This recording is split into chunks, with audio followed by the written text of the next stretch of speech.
ಹೋದ ವರ್ಷ ಇಳುವರಿಗೂ ಈ ವರ್ಷ ಇಳುವರಿಗೂ ಏನು ಡಿಫ್ರೆನ್ಸ್ ಇದೆ ಸರ್? ಈ ಹೋದ ವರ್ಷ ಇಳುವರಿ ಕಮ್ಮಿ ಇತ್ತು ಮೇಡಮ್, ಈ ವರ್ಷ ಇಳುವರಿ ಜಾಸ್ತಿ ಇದೆ.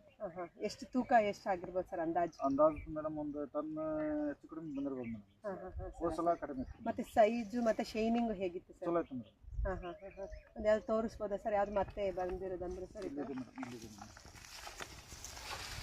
ನೋಡಿ ಮೇಡಮ್, ಇದು ಇನ್ನೂ ಸಣ್ಣದು ಮೇಡಮ್. ಇದು ಕಾಯಿ ಇದು ಇನ್ನೂ ಸಣ್ಣ ಕಾಯಿ ಇದೆ, ಹಣ್ಣಾಗಿಲ್ಲ ಮೇಡಮ್. ಇದು ಸರಿ ಹಾಂ ಸರ್ ಸರ್ ಏನಾಗಿದೆ?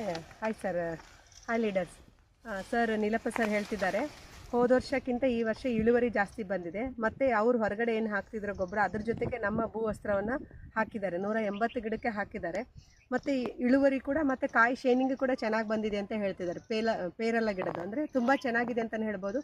ನಾವು ಕೂಡ ನೋಡ್ತಾ ಇದ್ದೀವಿ, ಕಾಯಿ ಮತ್ತು ಶೈನಿಂಗ್ ಚೆನ್ನಾಗಿದೆ. ಇನ್ನೂ ಕೂಡ ನೆಕ್ಸ್ಟು ಅದು ಕಟ್ ಮಾಡಿದರೂ ಕೂಡ ಮತ್ತೆ ಇನ್ನೂ ಬರ್ತಾ ಇದೆ ಅಂತಲೇ ಹೇಳ್ಬೋದು. ಹಾಗಾಗಿ ತುಂಬ ಚೆನ್ನಾಗಿದೆ ಅಂತಲೇ ಹೇಳ್ಬೋದು. ಪ್ಯಾರ್ಲದ್ದೊಂದು ರಿಸಲ್ಟ್ ಅಂತಲೇ ಹೇಳ್ಬೋದು ಸರ್. Thank you leaders.